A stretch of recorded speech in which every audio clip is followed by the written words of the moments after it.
Good morning and welcome to episode .11 of Mostly Linux on Mostly Gaming. Today's episode is going to be all about open versus closed systems. That's a theme that's going to carry through most of the episode here, but we're also going to talk about new games, what we've been playing, and the news, and a lot more here on Mostly Linux on Mostly Gaming. Let's roll.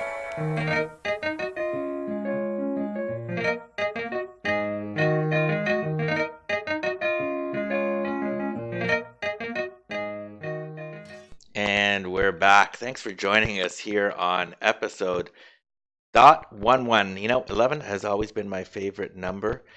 And I think I remember kind of going back to whenever that congealed as my favorite number. And I think it related to the fact that, I wanted to be number one. And what's better than being number one? Well, being number one twice, which is what 11 is. So that became my favorite number. And to this day, as a kid, that kind of became, my reasoning. And to this day, when somebody says, what is your favorite number? I say 11. So this is a lucky episode .11 here on Mostly Gaming. And we're going to try to get this show on the road here. Happy to actually be able to get it on. I was planning to go to E3, but I will not be going. And, I think that's bittersweet. E3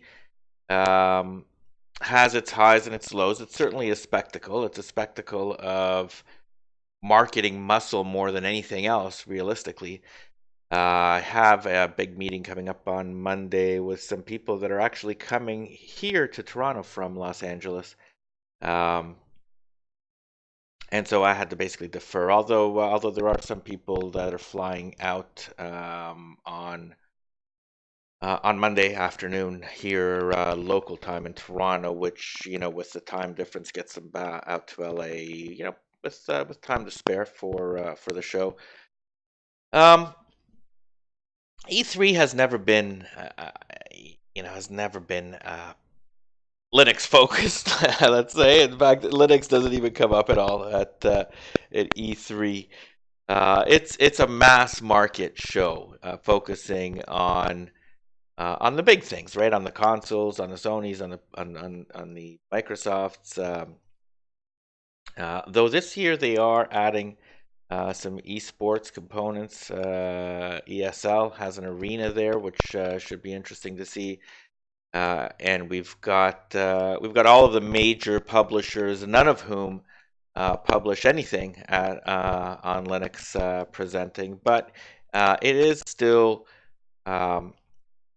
indicative of what we're going to have coming up in the industry, and a lot of it filters out through to other platforms, including the ones that aren't the primary platforms. I would say, of the three main platforms now being the Sony platform, the Microsoft platform, and the Nintendo platform, Microsoft is clearly in the weakest position. And ironically, it's becoming, the most open platform. Still closed as heck. We're not talking open source here. But Microsoft has been making some great moves with respect to its backwards compatibility, the Play Anywhere program, where you can buy the game once and play it on Windows or Xbox, and a bunch of other things. It really has been disastrous. Console generation for Microsoft. When really kind of cut down to it, they basically messed up in the obvious way when they launched the console with the Kinect and just that the whole disaster that was the Xbox One launch, the pricing, the fact that it was underpowered, and the fact that it had Connect, which was a flash bubble when it came out, hugely successful, and they decided to go all in and turn the Xbox One into an entertainment hub with a camera that would constantly stare at you and record everything that you did and said. Um, and they just got demolished. They also had some forward-looking ideas in terms of, they talked about getting rid of the hard drive and moving with an all-digital platform that they backed out on before the launch of the Xbox One. Um, but that scared off the retailers, of course, and that whole confluence of jig-jag just killed the momentum for the machine before it even really got started.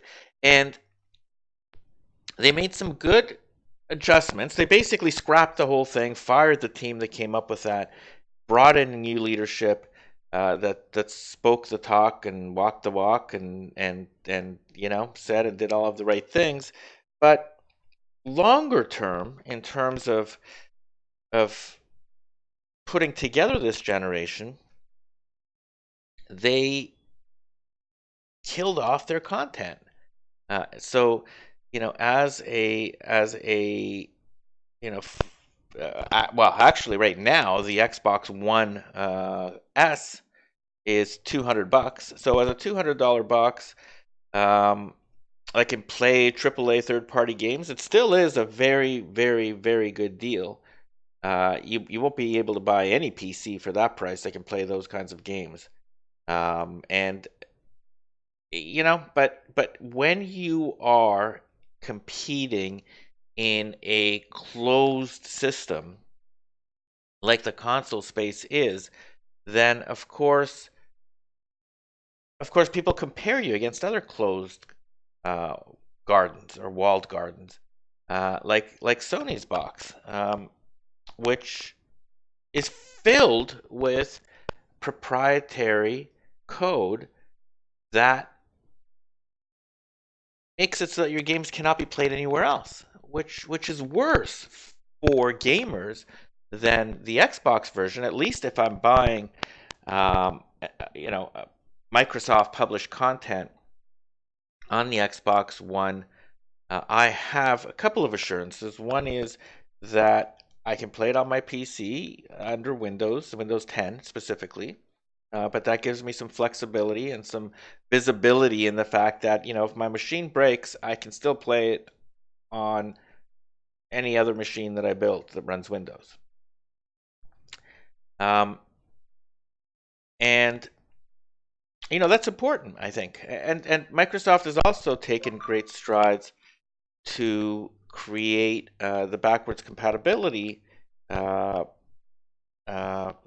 guess mechanism, emulation is really what it is, for the Xbox 360 and now the Xbox original machine, which at least gives you some comfort in terms of what they've said through the years, that if you buy the machine and you accumulate a whole bunch of games, you'll be able to play them. You'll be able to play many of your Xbox 360 games, and I've got a ton of those, and now increasingly some of your original Xbox games, and I've got a ton of those as well. But with Sony, and it really is a bit of a shame that Microsoft screwed it up so badly, because Sony is kicking their butt, and I'll get to Nintendo in a second. But they have an incredibly closed system that isn't even backwards compatible. So if I buy I've got all sorts of PlayStation 2 and PlayStation 1 and PlayStation 3 games. The only way I can really play those games is by keeping my old PlayStation 3 uh, available and plugged in, which I do, because I bought the PlayStation 3 on launch day, and it actually has the PlayStation 2 built inside of it as a chip inside of the machine, and that allows me to play my old games. But it's wheezing, it's coughing, it's loud, and it's not a solution. And when I take a look at my library, the only really way that I can play it is through emulation. Increasingly now with the support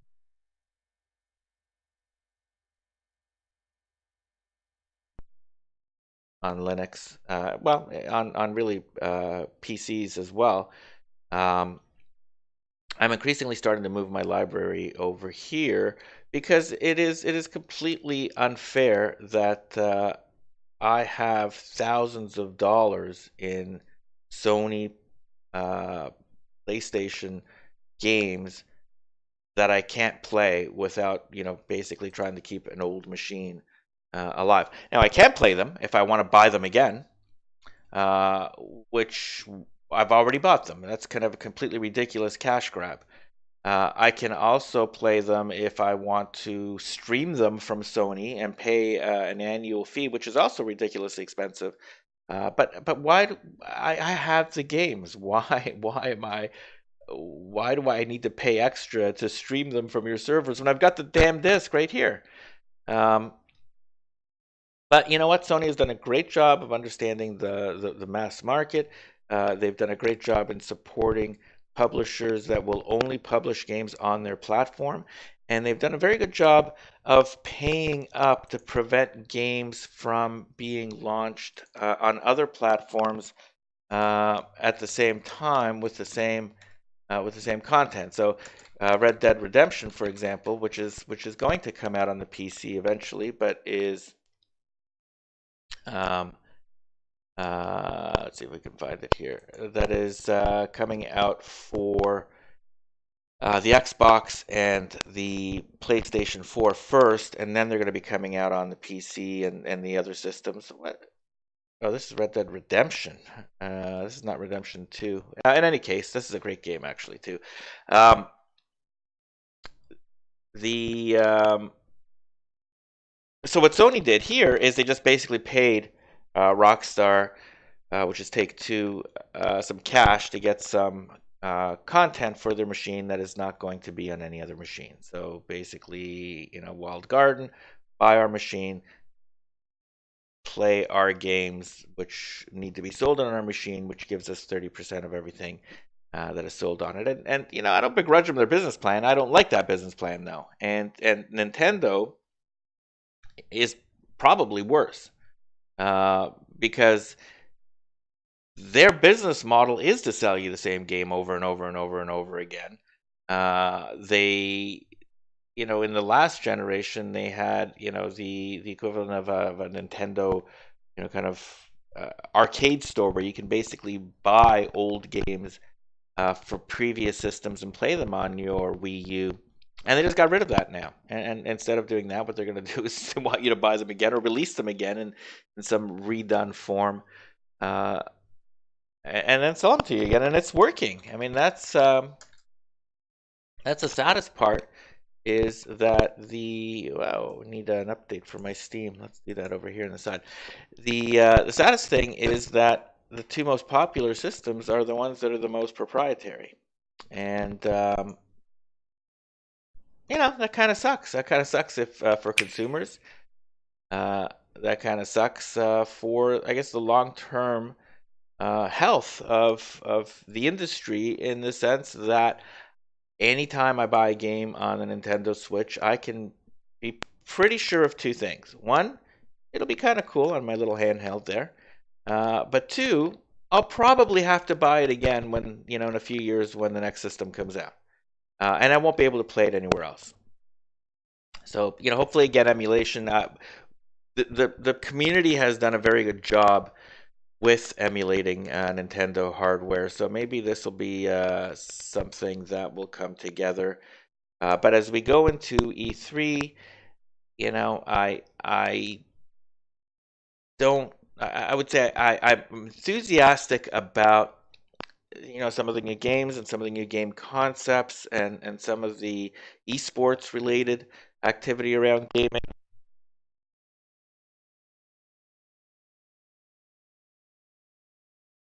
Closed systems have crushed open systems, at least on the console wars, and that is bad, bad thing for us as gamers. Um, anyway, let's jump into the show. We'll be right back right after this.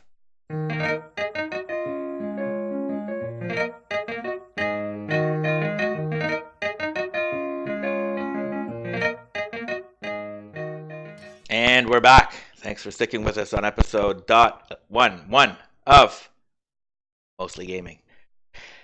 Let's take a look at our news feed here.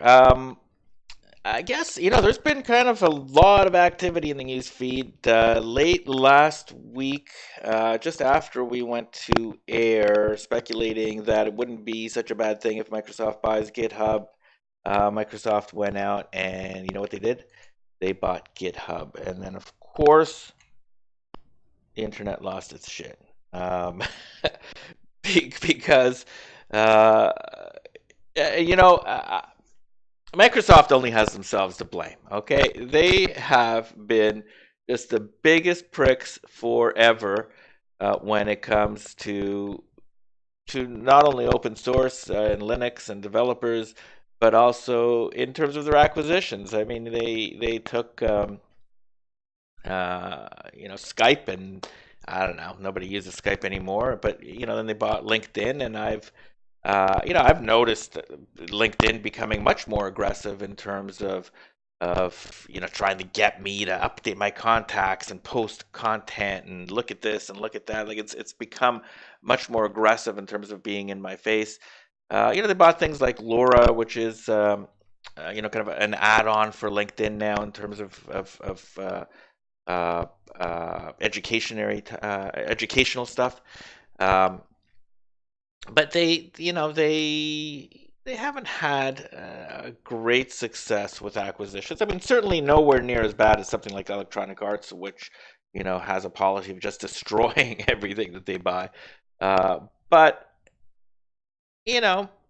they it is fair to be concerned if you are a user of GitHub with the acquisition, because you rely on it. It's the largest repository, and I mean, who knows what they're going to do based on the past. So people immediately started basically, saying, just as a matter of principle, I'm going to leave. A lot of, frankly, just anti-business comments as well. There is a strain of that in the open source world, so people moved over to GitLab as a matter of principle, which that's fair. I mean, look, it's good to have a lot of competition, but let me just go Mary Jo Foley in a second. But my take on it, is that I'm reasonably impressed with what Microsoft has been doing since the rise of Satya Nadella as the CEO. When I was talking just at the preamble there about the Xbox and some of the positive moves they're making over there, but you really see it throughout the ecosystem. Yes, Windows 10 is still a resource hog, and we as Linux users know, because we use a better operating system, how horrible it is, and it's the worst of the three operating systems. But they seem to be downplaying that, and it's kind of interesting to see where they're going to take that, because Microsoft is becoming a cloud company, a cloud services company, with service offerings geared to subscriptions, really, and this is all backed by their Azure cloud system, which is a competitor to Amazon's web services. And what they want to do, when your core, what you believe is your strategic strength is the cloud, then the walled garden that you've been cultivating for so long, that is Windows, becomes less relevant. particularly when Windows is no longer the dominant operating system. Clearly it is on a desktop, but if you take a look at devices in general, um, certainly including mobile devices, it's not the dominant platform. Um, but other things like Internet of Things, in terms of new waves of quantum computing, web servers, development platforms, it's just one of a mixture of different operating systems. And Microsoft needs to basically break out of that idea that, you know, basically, capture and destroy all competition. And it's been a difficult transition, with a lot of cynicism, but it like I can see it happening, and so I'm not as fussed about it because Microsoft has resources. They are the third most valuable company in the world by market cap. And while it is with some trepidation that I watch them move into the Linux world, adding Linux distributions to Windows 10,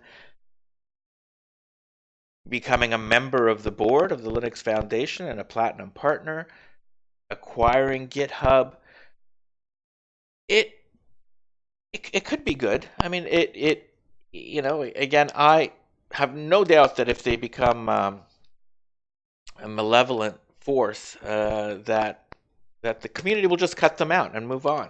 That is the response. But if they are a good force and they do provide resources and they remain as open as they say that they are, we could see a resurgence in the support for open source platforms.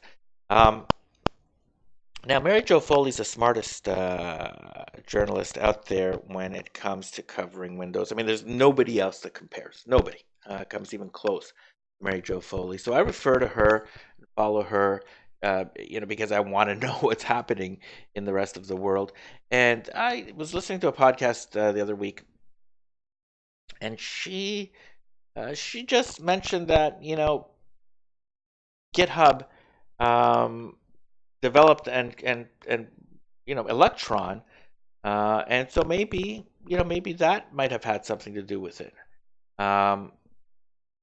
I mean, she didn't say that it did have something to do with it, but she kind of just made the point, and I hadn't really considered that. That was the first person that had tied together, at least that I kind of saw, the Electron atom uh, components of GitHub, which are extremely valuable, to Microsoft's moves into Electron apps, really.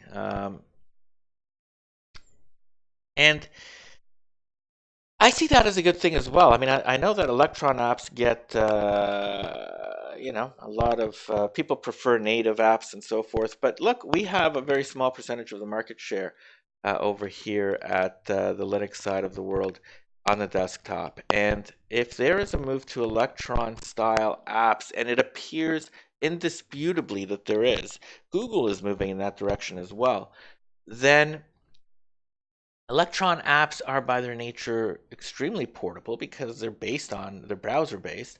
And so you can run these apps on Windows or Linux or Mac or Android or iOS or so so there's a lot of things going on here. I haven't completely, parsed it all out, but I'm not fussed up about it. Okay, I'm okay with Microsoft acquiring GitHub. I'm going to give them the benefit of the doubt.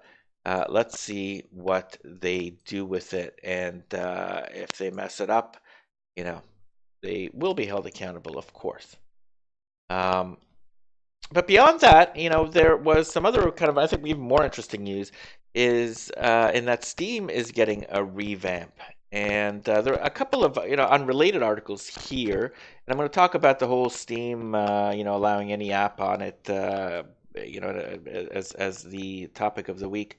But But it appears, I saw this article first. I'm sure it appeared elsewhere, but Gaming on Linux ran this story about developers and publishers to get their own special pages on Steam this month. And doing some digging, um, it appears that this is coming out on June 18th. This Oh, okay, so cool. So this is an example of the Gaming on Linux site. Is this a It looks like this is more of a curated kind of a site. Um, so it things are happening. There looks like there's an update coming up mid-June or so, um, where they're going to create developer and publisher sites, maybe to help with discoverability. But then I also saw this story on PC Games N, which says that Steam is getting a new chat system, and it sounds a lot like Discord. This story basically says that Steam Client could soon see an update to its chat system.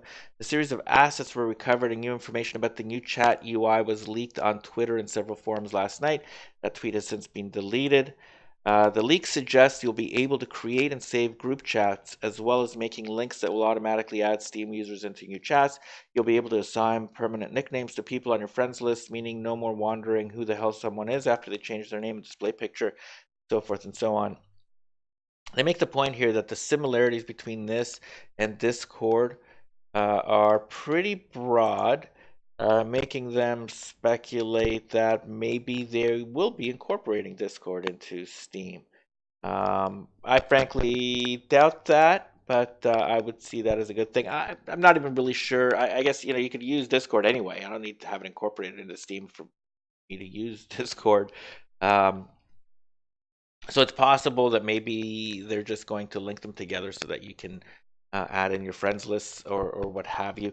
Not sure, not clear, but there are things happening on Steam, and frankly, this whole interface needs a refresh. Let's say it's been this way for a number of years, and I think it's due for a bit of a cleanup.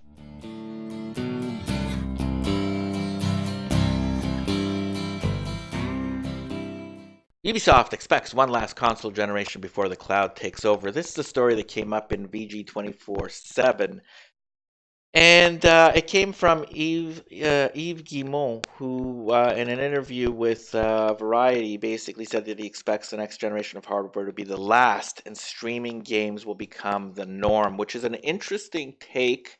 I can see the industry moving this way. Whether it happens or not, it's not clear to me or to anyone else, frankly. That's why this is just punditry. But Microsoft has Azure, and we talked just a little bit earlier about how Azure is becoming the center of Microsoft's everything, and putting more and more into the cloud, into their Azure cloud, and serving up the games via streaming may find an audience at Microsoft. Certainly, it finds an audience at Sony, which acquired a streaming service last generation and runs its PS Now service as a streaming service. And then we see a number of other, PC type devices that are starting to stream as well, including NVIDIA. NVIDIA Now, I believe, which you can effectively rent the equivalent of a 1080 Ti and play it on your machine. This, I don't know about this trend. I can see the appeal of not having to have powerful hardware, but I can also see the downsides. In terms of lag and I mean it will never work as well as having a dedicated device under your TV. But from a Linux gaming perspective, if I can stream the games again, Linux one of the main reasons that people do not move to Linux, at least from my experience, is that they want to be able to play their games. And if I can stream my games to the Linux machine and use a better operating system, that eliminates one of the main barriers. And sure, I've got all of this stuff set up via Wine and DXVK, and it works perfect for me. But I mean, I'm not a normal user. I'm a crazy user, and so I could see this being a good thing. I don't think it's going to happen. So he's saying one more generation. So let's say 6, 7 years, 8 years, 10 years, maybe we'll see. I'm skeptical, uh, but happy to see that happen if that's if that's the way the things go. Anyway, we're going to come back here in a couple of seconds and take a look at the new releases on Steam and check out what's new and what we've been playing in about 10 seconds.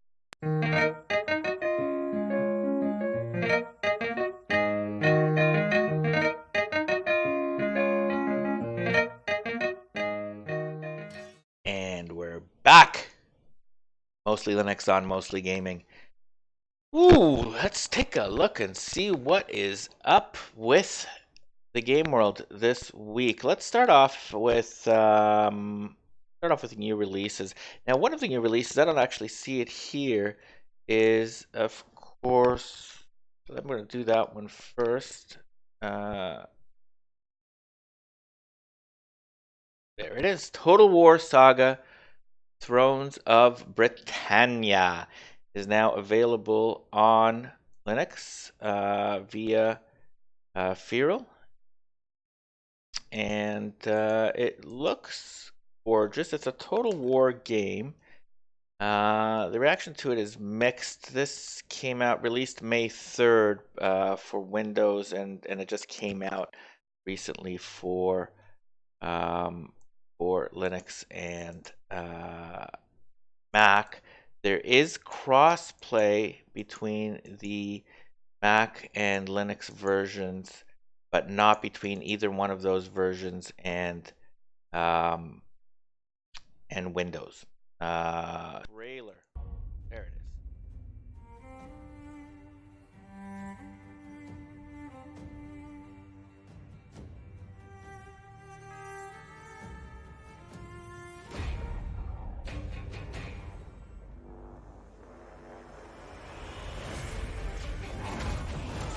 Conquer the British Isles. Lead Anglo-Saxons, Gaelic warlords, and Vikings. Rewrite history in huge real-time battles and addictive sandbox campaign. Kings will rise. One will rule in Thrones of Britannia. Yeah, and that's that. I'm not gonna buy this game. I have a bunch of Total War games here. Let's see if I can find them all. Hardly played, unfortunately, and I've tried them. I keep trying them. Total War Warhammer, I've got 24 hours. Again, that is over many years now of trying to figure this game out, and I'm just not equipped. It's not that it's hard. It just doesn't connect for me, and I wish it did because I like the idea of these games. But it's just not working. So what can I do? It is on my wish list. I might buy this if it's on sale. Thinking about maybe making it a giveaway for the week, but I don't know. That's it. It's from the multi-award winning strategy series, the Total War Saga. Thrones of Britannia combines huge real-time battles with engrossing turn-based campaigns set at a critical flashpoint in history. Anglo-Saxons, Gaelic clans, and Viking settlers clash for control. What kingdom will you build? It sounds fantastic. It runs well. I have seen some performance tests that were done by Phoronix, and I think also by Gaming on Linux, and it runs very well. Reviews are mixed. 59% are positive. I don't know. Your mileage may vary. That's probably the game of the week for Linux in terms of the biggest name to drop this week. Um, let's see what else we've got here. Dear White People.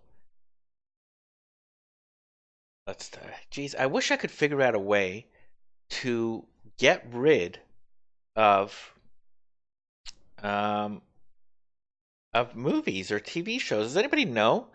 Like I want to see here, I want to see SteamOS and Linux. I have clicked this about a dozen times. Maybe this will basically solve it right here. But it is like basically Steam is getting filled with just crappy video content, and it's probably going to get worse now that they've opened up the Komodo and are going to let anybody in. But that's a different topic. Let's take a look here. Maybe okay, I think I've got here the new releases. All right, so let's just go through here in terms of new and trending releases. This is always problematic because you can get some, crappy games here. Master Pyrox Wizard Smackdown. What in God's name is that? It was just released. Let's take a quick look. Master Pyrox Wizard Smackdown is a fast-paced, arcade-style multiplayer game for up to 8 players. Avoid the fireballs, knock your opponents down, collect power-ups, and cast spells. The game offers single-player competitive and cooperative game modes. Take a look.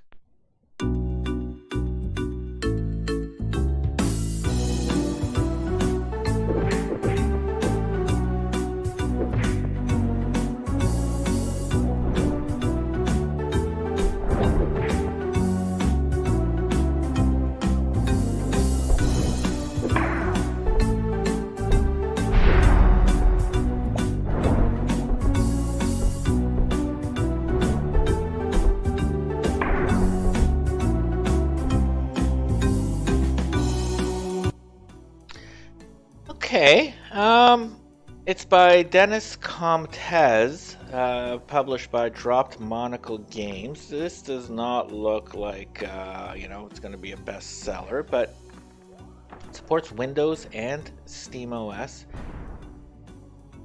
And you know what? It looks interesting. It looks like an interesting experiment here in terms of a multiplayer tabletop type of a game. It's Master Pyrox Wizard Smackdown. It is $8, maybe $5 in the US or the UK or Europe. I'm gonna put it onto my wish list just because I like to support some of these. Cool. Comet Striker is an arcade action shooter featuring dodging, power-ups, and intense boss fights. Released June 8th, available for Windows, Mac, Linux. Let's see what this craziness is about.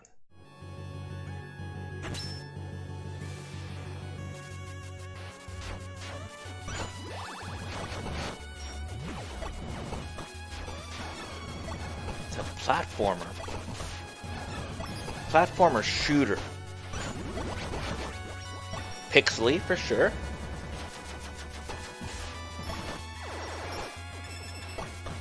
Okay, so it's kind of like an 8-bit era pixely type of a shooter. Iced Lizard Games is the developer, self-published. It's on, 10% off right now, so it's $10 here in Canada. Your mileage may vary in your country. Not for me, but looks all right. Inca Marbles is $1.37. Let's kind of skip that one. The other one that I've heard a little bit about is Soda Girls. very positive reviews on this one. It is a horizontal version of the cartoon action game. Game player by setting their own unique combo. Ooh, it's pretty loud. Setting their own unique combo against crazy zombies. Save companion. This doesn't even read like it makes any sense. I'm going to read this again. Soda Girls is a horizontal version of the cartoon action game. Game player by setting their own unique combo against crazy zombies. Save companion. If you don't think the game is tough enough, you can upgrade the monster gene. What the hell? Okay. Okay, so maybe not from an English-speaking native, but it has, it's very positive in terms of the overall reviews. It's got 174 reviews, so it's doing well for a new Steam game. Bomber Studio is developer and publisher. Windows, Mac, Linux. This just came out a couple of days ago as well. Looks interesting. Not for me, but looks interesting. We pick another one here. Let's take a look. Robothorium. Robothorium. Have not heard of this one. Robothorium is a futuristic turn-based RPG sci-fi dungeon crawler where all your choices will have a direct impact on your revolution against humankind. Gather your team of robots,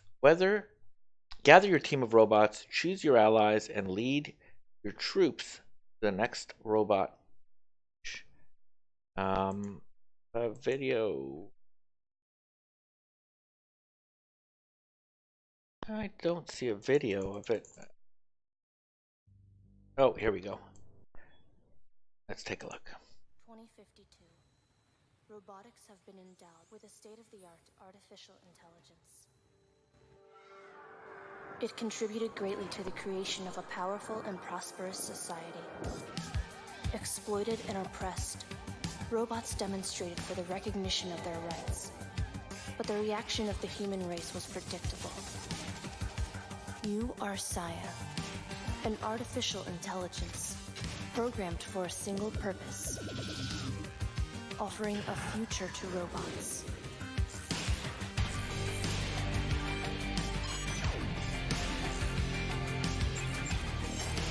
You know what? This looks interesting. Again, it is by Goblins Studio, published by Goblins and Whisper Games. Positive rating.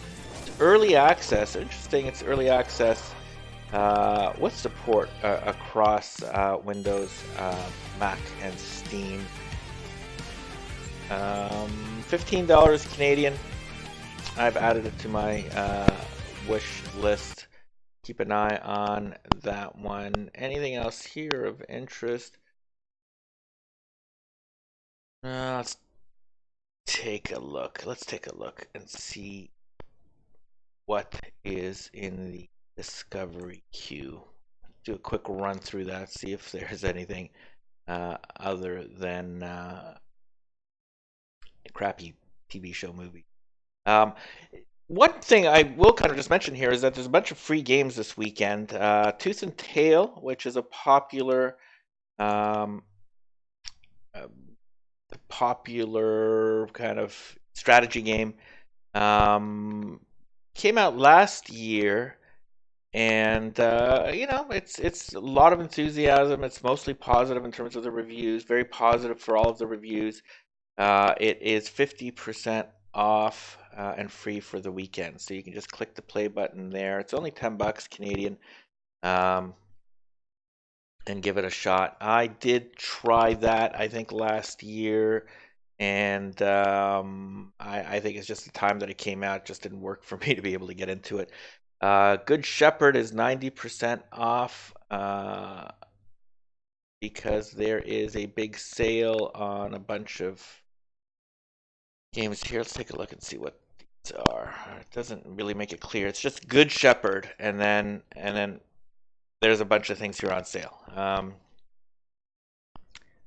What that means, I have no idea. I don't know. It's not clear. But there's a bunch of games here that are on sale. There is Where the Water Tastes Like Wine, which is 30% off. I've heard of that game. It came out a couple of months ago, so that looks interesting. I might let's just add that to the wish list to keep it for later.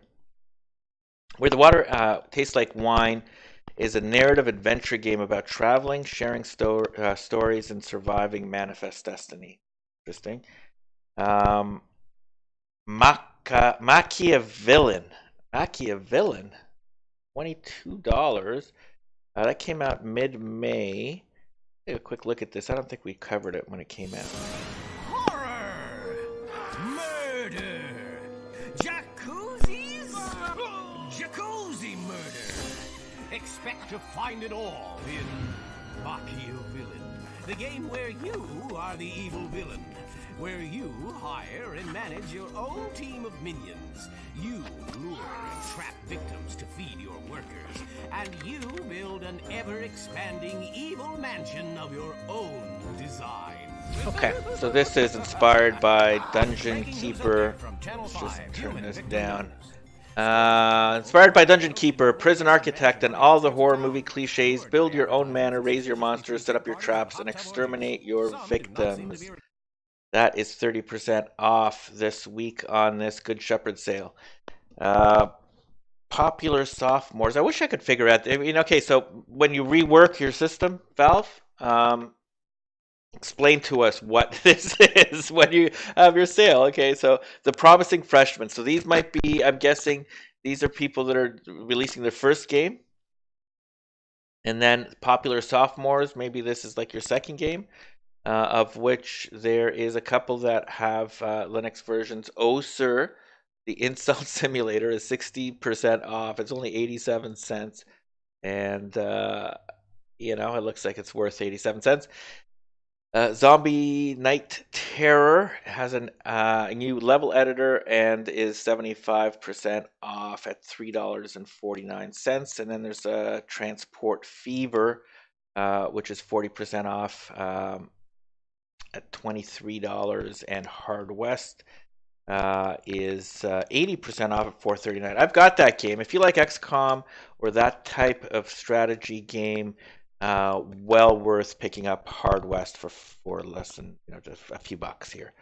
Below that, we've got the Troublemakers, which troublemakers are troublemakers, I guess. Linux games there are Train Fever, which is 85% off at $3.29. Crush Your Enemies is 90% off at $1. Breach and Clear Deadline Rebirth is 90% off at $1. So a bunch of games here in this kind of sale. I think I'm going to come back a little later on and take a closer look. A bunch of Linux games actually at some pretty good prices. All right, let's take a look and see what I've been playing. Sid Meier's Civilization 5. I've been going through 4-player games there with a bunch of people. My game is coming together very well. You can see that I like this game at 1,569 hours, but it's an old game, so the kind of game that never really ever goes stale. I hope to be able to get through that game, this summer, if we could find the time to play it together. I rolled up some Divinity Original Sin, and actually, primarily, I wanted to check it up on a new system that I put together, and I wanted to make sure it ran properly in the Linux distro that I was using, which it did. I'm holding off on Divinity for now because I want to. There's a new patch coming out, I think, next month that is going to rejig the game, and I might as well finish it off when that comes out. Into the Breach is Windows only. Why is it letting me install it? That probably is going to be installing it streaming. Yeah. Into the Breach is going to come out for Linux. Runs already perfectly under Linux, just with Wine. Boom! Like it is a perfect match for. It just works outstanding. So if you want to buy into the Breach, don't hesitate to do so. And then Darkest Dungeon. I'm making my way through my first playthrough. I've got 22 hours of that. I promised myself I would finish it a couple of weeks ago, but I'm gonna kind of delay that and say let's finish that by the end of December as well. And then Pillars of Eternity 2, Deadfire, slowly making my way through. It's a tough game to just pick up and play for an hour without having 3 or 4 hours to put into it at a time, and I just haven't had that kind of time recently. So I think I could probably put in an hour this week. Warhammer 40,000 Dawn of War 3. This I picked up. It was on sale. I'm not sure if it's still on sale. No, it isn't, but it was on sale, and if I remember correctly, it was a ridiculously low price, and so I decided to pick it up. I have not played it much, and I know that the reviews are not great, but in fact, the reviews here are mostly negative, which is unfortunate. That's a recent review. You know what? I like the previous one. It was I can't remember how much it was, but I think it might have been like 80% off. I also picked up Just Cause 3, which is Windows only. I think it was the same sale, and I wish I could remember which sale it was. Just Cause 3 is Windows only, but it has been made to work under DXVK on Linux quite well just recently, and you can see the 16 minutes there, just where I basically ran it and tested it, and it does work, and I'll get back to it soon. And then there's Dark Souls Remastered, which I'm 7 hours in, and that's another one that is a slow build. I've played that game before, so I'm quite good at it, and I'm just basically working through each of the areas. So I think that's it. Nothing else is really coming to mind here in terms of what I've been playing. So why don't we take a break here, and I'll come back on the other side with why I think that Steam is doing the right thing by opening up their platform for everything.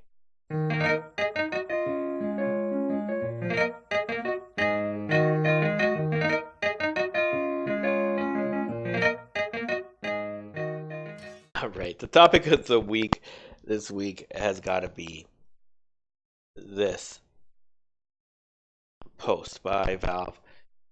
This came. I'm going to go through it in a second, but just in terms of some background, last week, maybe a couple of weeks ago, there was this trollish shooter that came up on the platform. I don't even want to say the name of the game because it's just basically, it's providing them, publicity.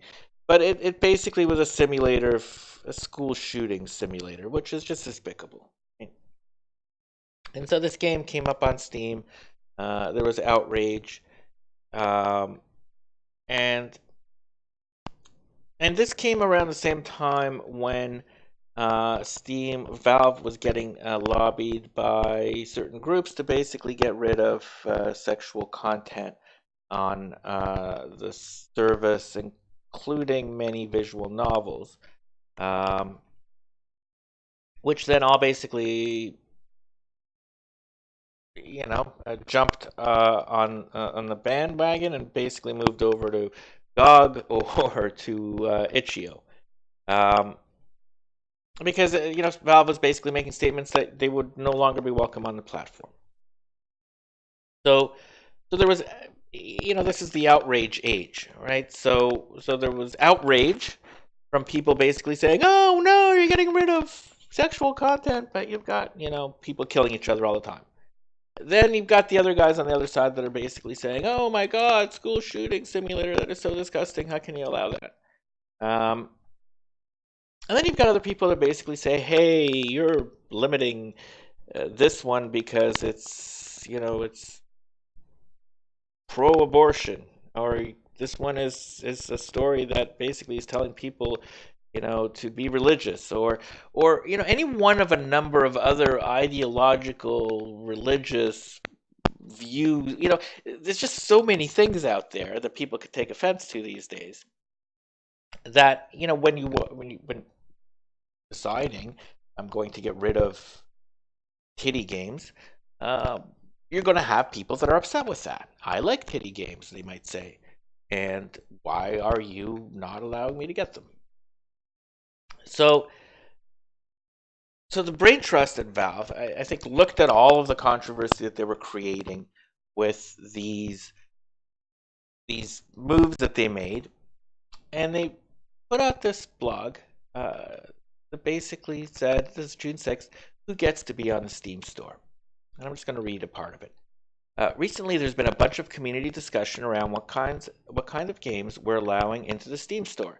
As is often the case, the discussion caused us to spend some time examining what we're doing, why we're doing it, and how we could be doing it better. Decision making in this space is particularly challenging and one that we've really struggled with. Contrary to many assumptions, this isn't a space we've automated. Humans at Valve are very, very involved with groups of people looking at the content of every controversial title submitted to us. Similarly, people have falsely assumed these decisions are heavily affected by our payment processors or outside interest groups. Nope, it's just us grappling with a really hard problem. Unfortunately, our struggling has resulted in a bunch of confusion among our customers, developer partners, or even our own employees. So we spent some time thinking about where we want to be on this, and we'd like to talk about it now. But we also think it's critical to talk about how we've arrived at our position so you can understand the trade-offs we're making. And so they go on to basically talk about the pros and cons, and they basically ended up with a principle. So we ended up going back to one of the principles in the forefront of our minds when we started Steam. And more recently as we worked on Steam Direct to open up the store to many more developers. Valve shouldn't be the ones deciding this. If you're a player, we shouldn't be choosing for you what content you can or can't buy. If you're a developer, we shouldn't be choosing what content you're allowed to create. These choices should be yours to make.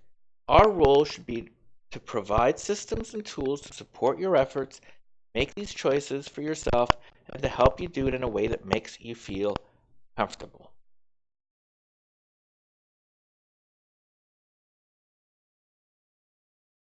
Onto the Steam store, except for things that we decide are illegal or straight up trolling. Taking this approach allows us to focus less on trying to police what should be on Steam and more on building those tools to give people control over what kind of content they see. Then shit hit the fan. I mean, that is such an innocuous thing. Okay, so we control the majority of gaming that is done on a PC, and we've looked at this. This is not automated. This is not trying to basically screw gamers or developers. This is us trying to figure out what the right principle is for our company.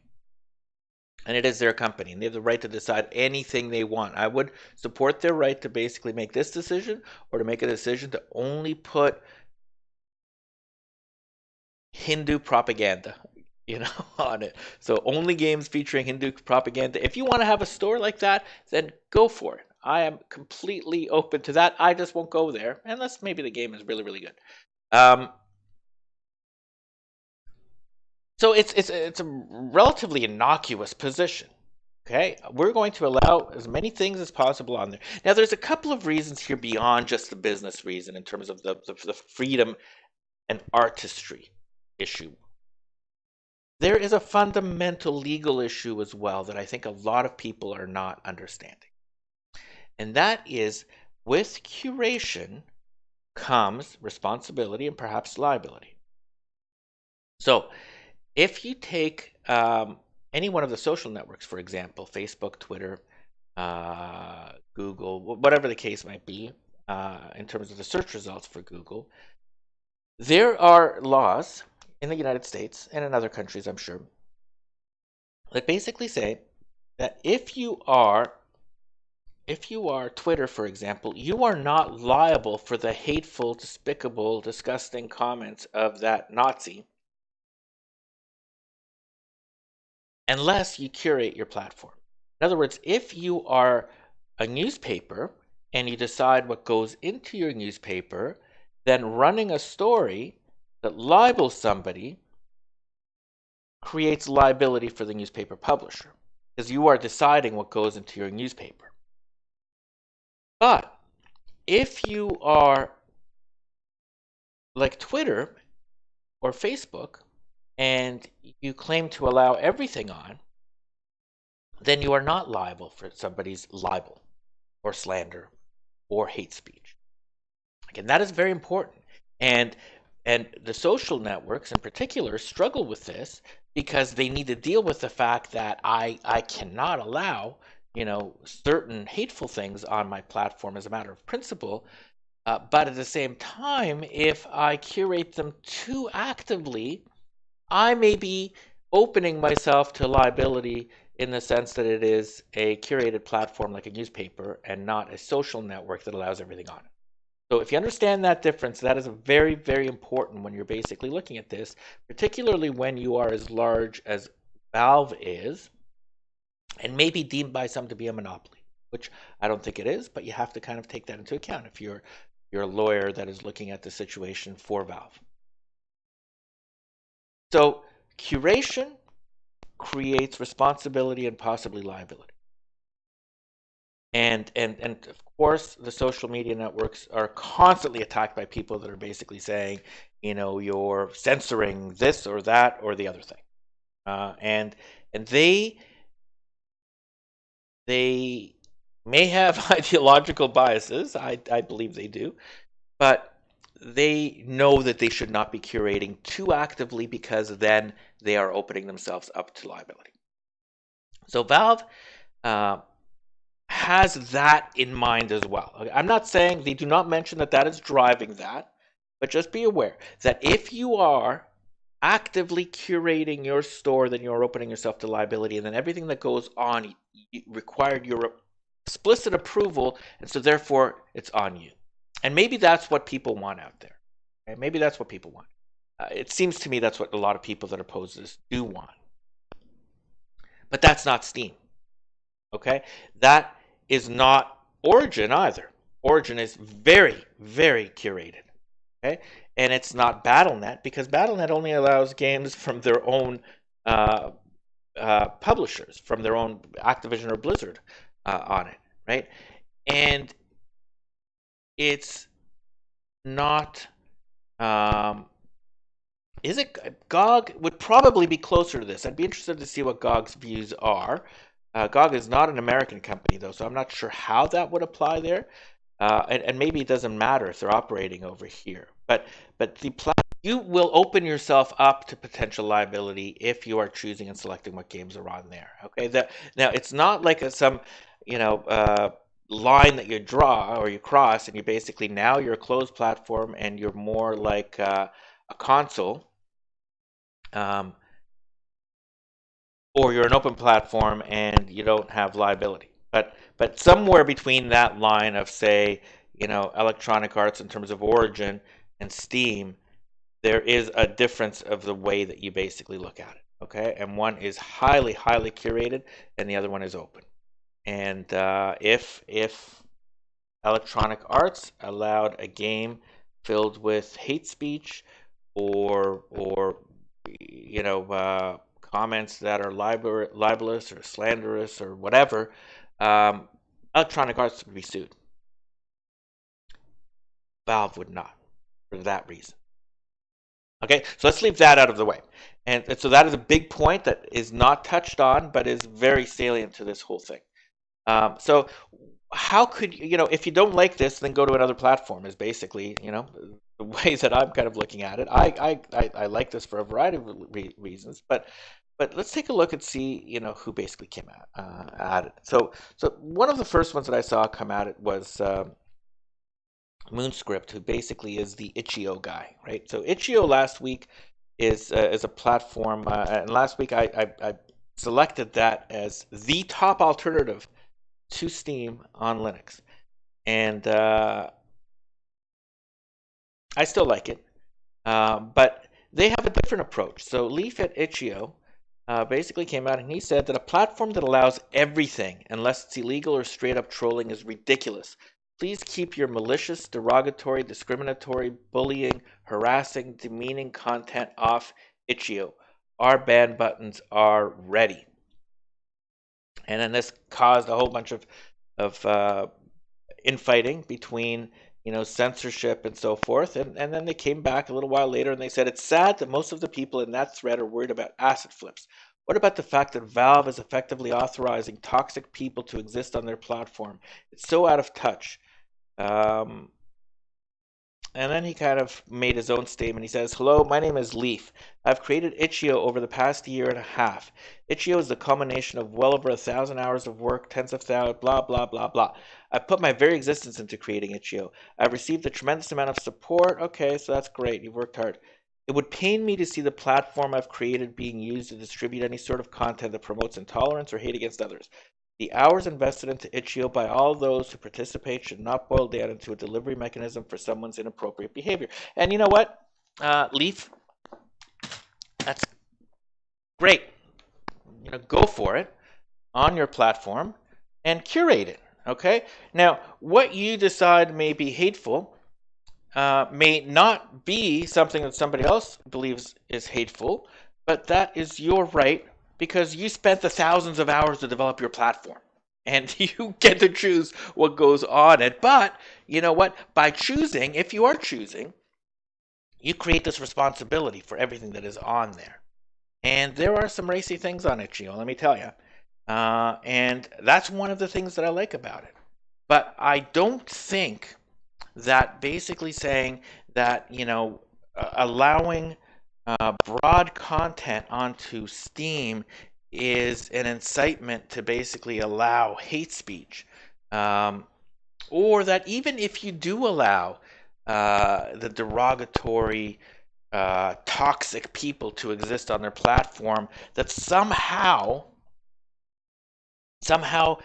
people are just so weak to these messages that they will in turn be brainwashed into either believing it, or if you are the target of that hate, somehow crumple into dust and cry. Okay, it's the same argument that people make for marijuana and some other drugs, that if you legalize it, then everybody will use it. Well, yeah, people are using it already, and if you legalize it, it just won't be a crime. But if you're not into that, you won't take it because you don't like it and you know yourself. And there's this kind of elitist, just hit my mic. There's this elitist view out there from some people, mostly of the left wing and the right wing continuums, both kind of extremes, that want to control things because they do not fundamentally trust people to make their own good decisions. And that has been proven wrong over and over and over again. When you allow freedom and more choice, people take that responsibility onto themselves.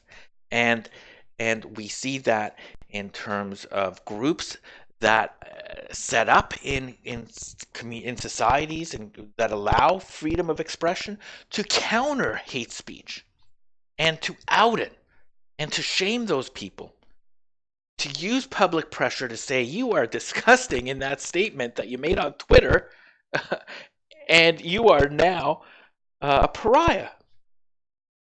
And we have groups, for example, that form around victims of intolerance to defend them.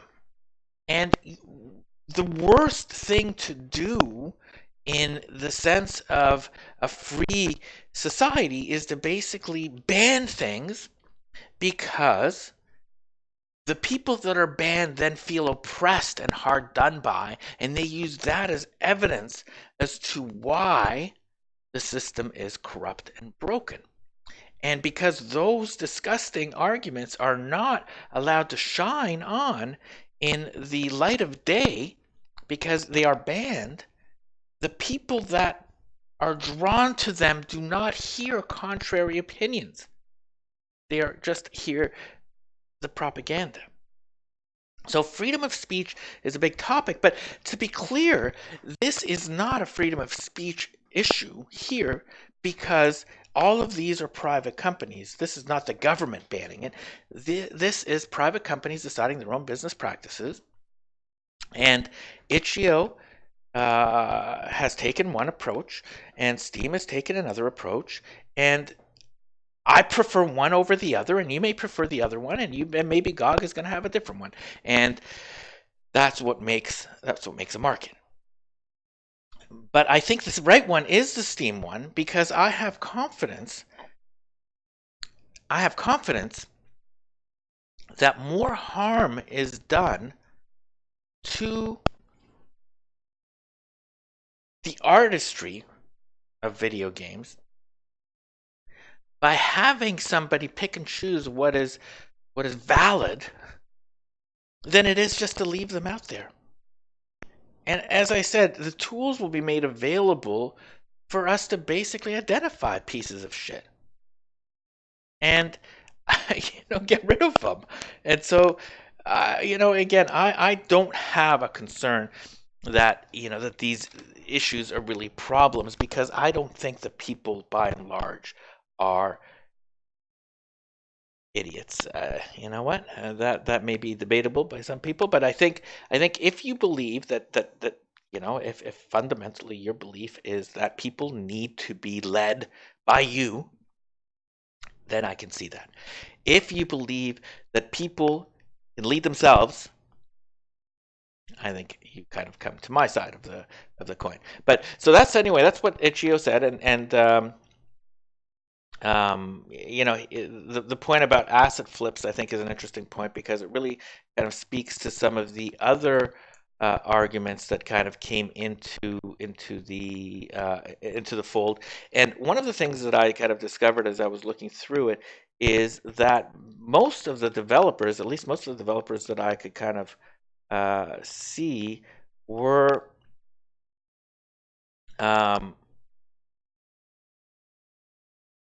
on the side of developers were against it, by and large, because developers are I think have a valid concern about asset flips. Okay, and if you have like all sorts of crap on the system, maybe your game is harder to discover.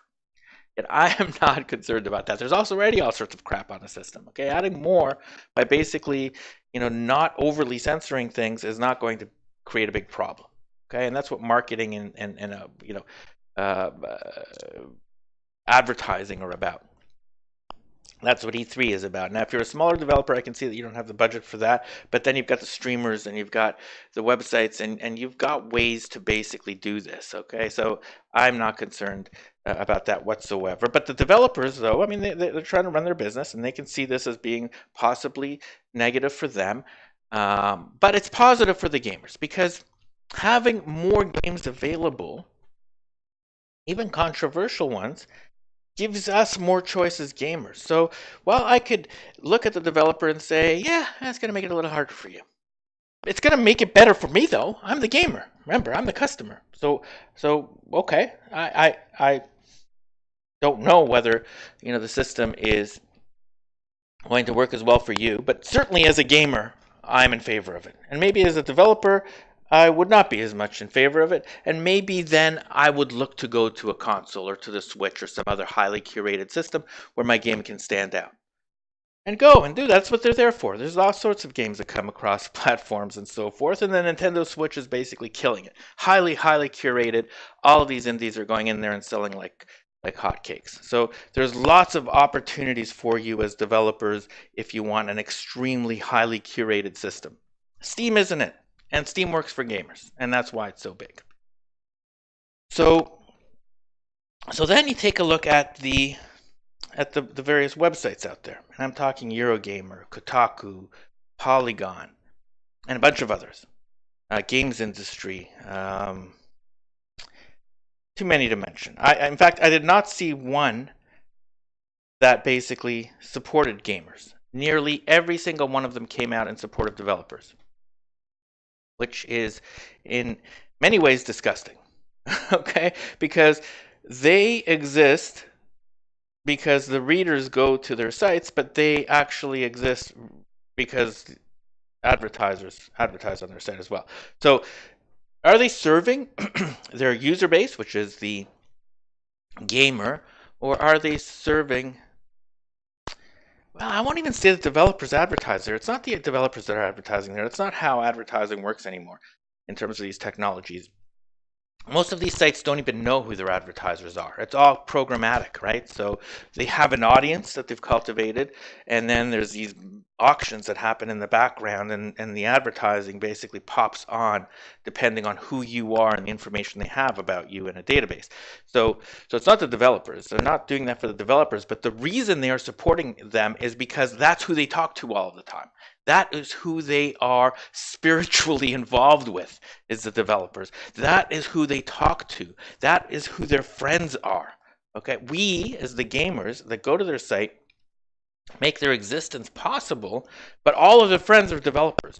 When they leave Polygon or Kotaku and look for another job, they go and work for the developer. Okay, they don't come and just kind of play games. Okay, and so they don't necessarily have that financial interest that you would think, in terms of advertising dollars for basically being psychologically tied to the developers, but that's who their friends are. And so when their friends are saying, oh, this is going to be hard for me, boom, that's what goes onto their website, because that's how they think as well. But that is bad for gamers, because we are the people that basically go to their sites to read their stories to make them the money. And it really is just kind of an indication that the system is broken in games journalism, and it's been broken for a long time. It's not a new thing, but it just kind of heightened that. I guess, lastly, just on this point, me and the Linux Gamer kind of had it out on the Twitter feed.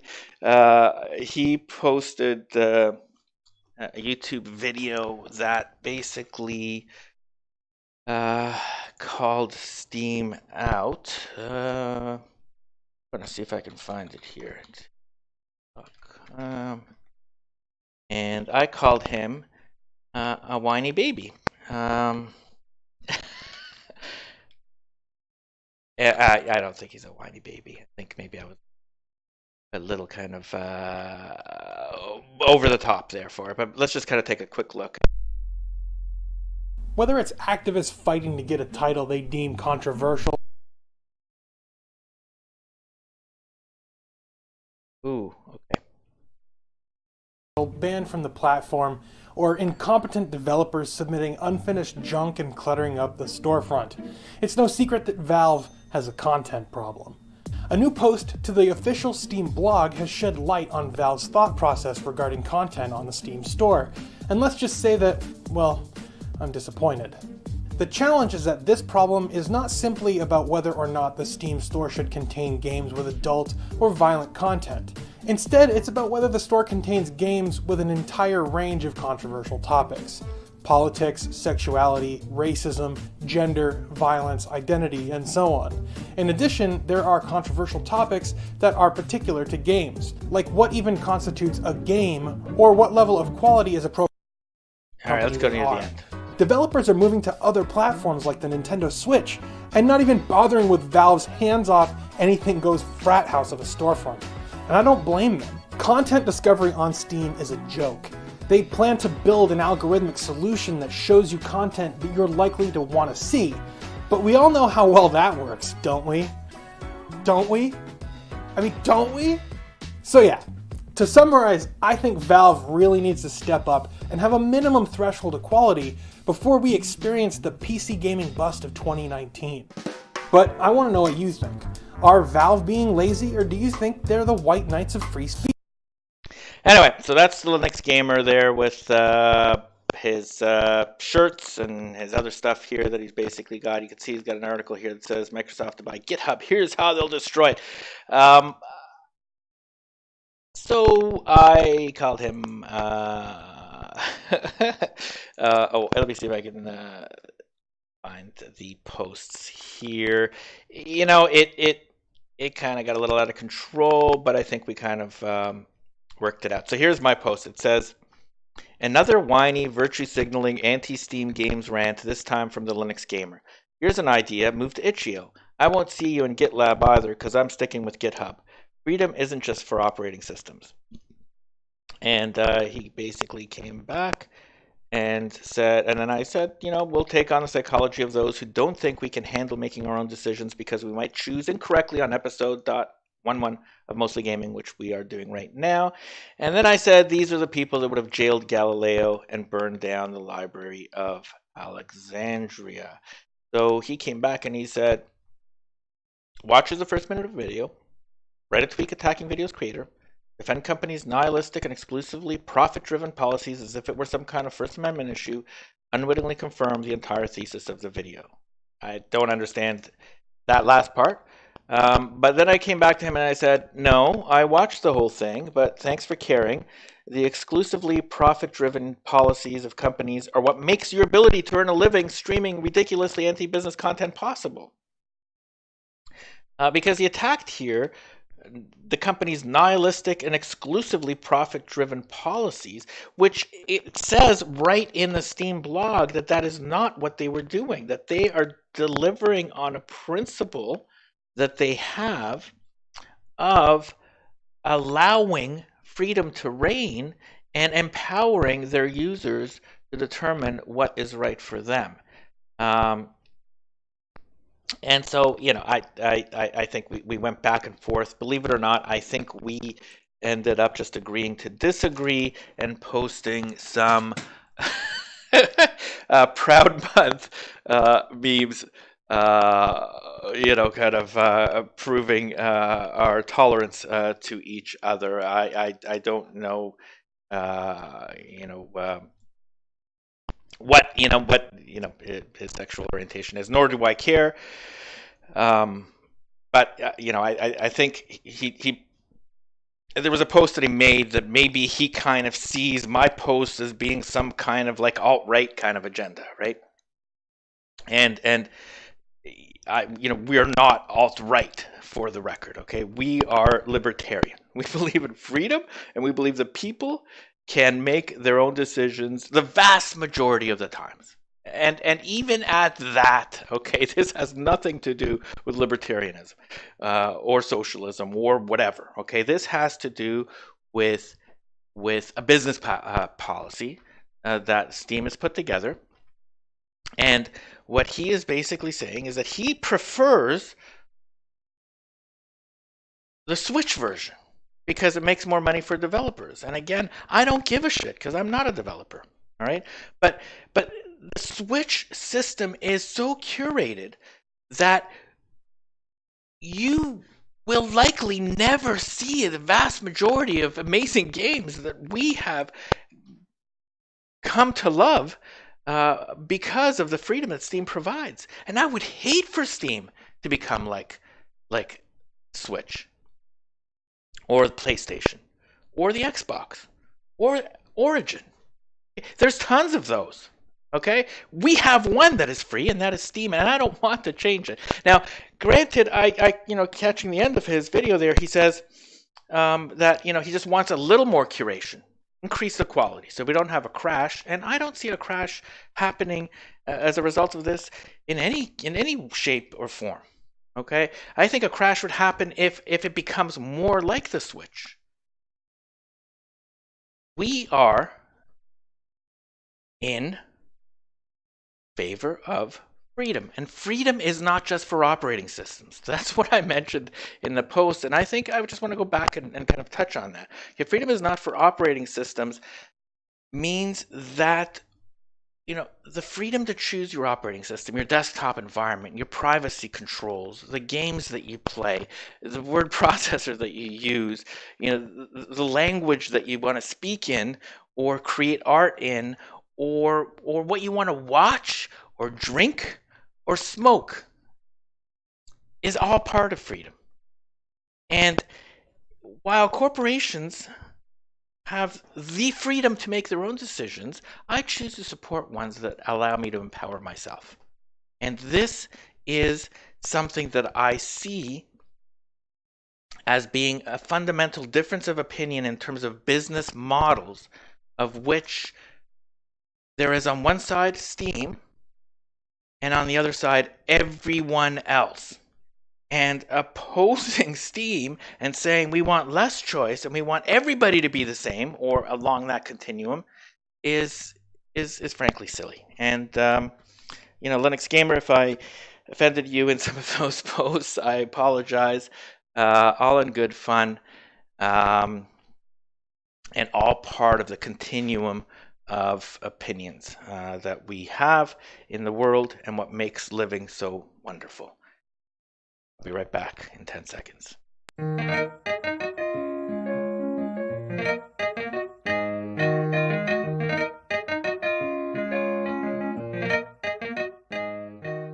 At Mostly Linux is in favor of freedom and personal responsibility.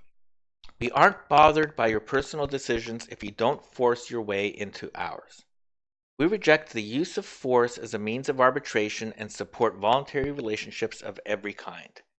We aren't fussed by immigration or by women wearing burqas or people freely choosing the gender of their loved ones, but reject laws and regulations that prohibit those that do disagree with expressing their opinion.